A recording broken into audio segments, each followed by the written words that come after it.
Good day everyone, especially to our professor Dr. Early. Today, I am going to discuss about the different components of educational planning. Let us have this first. How important is educational planning? So planning ensures the success of an institution while taking into consideration the school's issues, conditions, constraints while giving importance and focus on what the institution wants to achieve, its objectives, vision, and mission. Planning also is a response to financial and non-material resource scarcity, and it also provides alternatives. So the effectiveness and efficiency of educational planning saves time, money, and effort.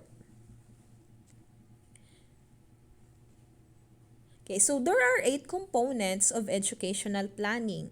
First is the educational status and headcount.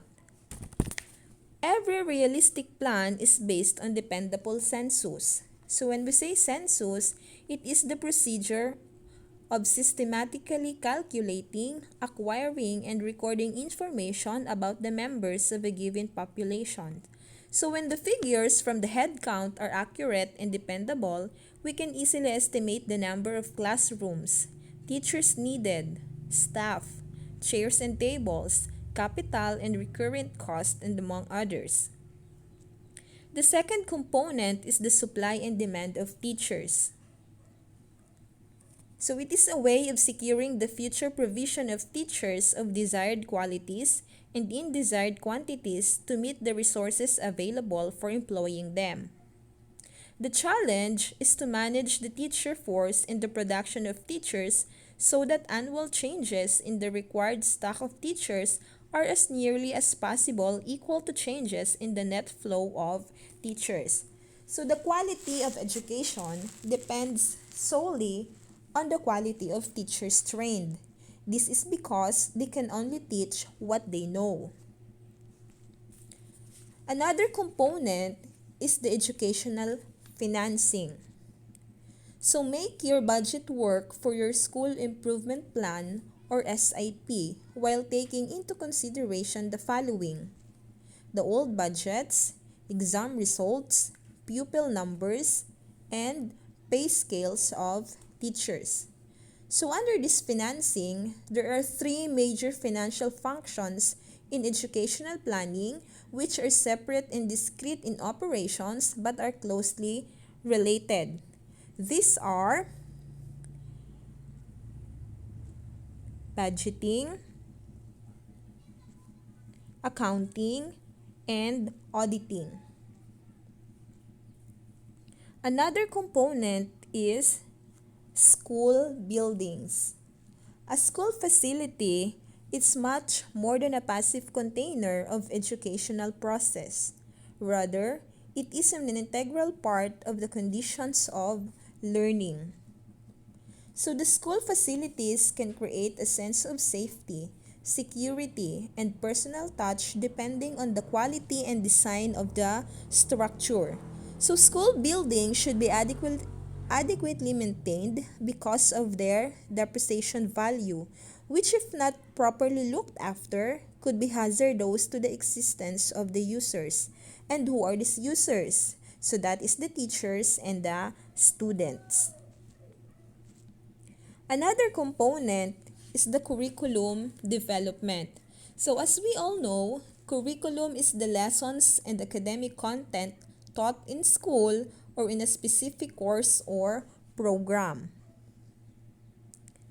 So educational planning strives to research and develop, implement up-to-date and relevant curriculum for the type of learners nowadays and to improve the present education and curriculum system.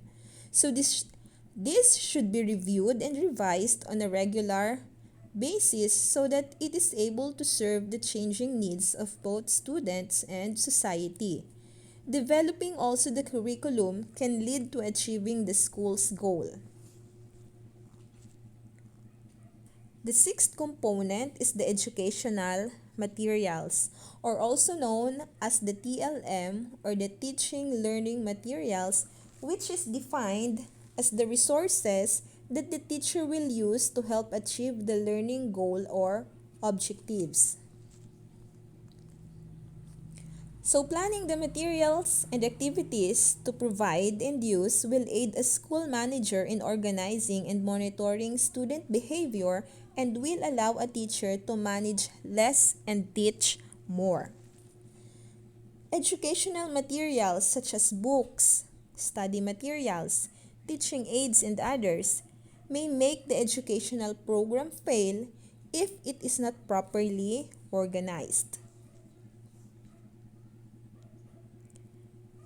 The seventh component is the expansion models. So educational expansion is the increase in enrollment rates and the extensiveness of educational system which we belong to.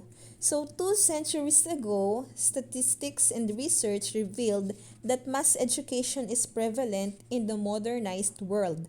So this is one of the reasons why educational planning involves creating expansion models in education. And this should be created from the beginning to bring into consideration what is envisaged in the primary, secondary, and senior secondary many years ahead and to look for possible strengths and weaknesses they can borrow and avoid in the present one. The last component is the legal basis. So there are such things such as educational laws that protect both the students and educators. As such, legal protection is also an expenditure to think about. Laws also dictate work hours, early wages, and workman's compensation among any other thing.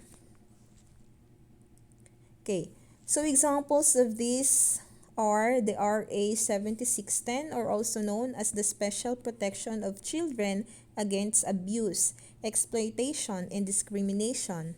And another is the RA 4670, or the Magna Carta for Public School Teachers. So planning takes place under established laws.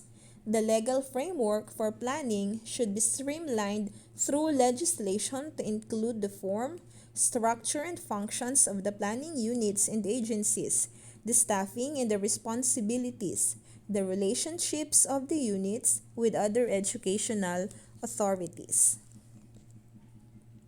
So that ends my report. Thank you.